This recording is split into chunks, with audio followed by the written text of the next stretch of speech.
About in 2012, something like that, I started a medical business, and I'd kind of take the profits from that and invest in property. So I bought a couple of rental properties back then, but it was, they weren't, I wasn't doing it as an active sort of, way of investing money. So it wasn't until sort of 4 or 5 months ago I became a full-time property investor. I sold my medical business in 2017.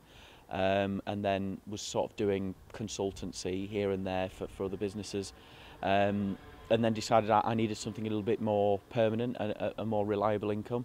So I started sort of educating myself in terms of property and investments, and it just went from there really, and sort of the right sort of business mindset, I think, has helped me grow pretty quickly. I read lots of books, and lots of books on property. I watched lots of YouTube videos. One of them was Samuel Leeds, I think it was, and just sort of taught myself in that time, how to invest in property and the best sort of strategies to get as much money back as you possibly can, really.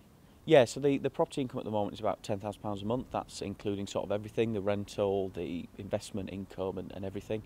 And sort of chunks of money now and again when I kind of refurbish a property.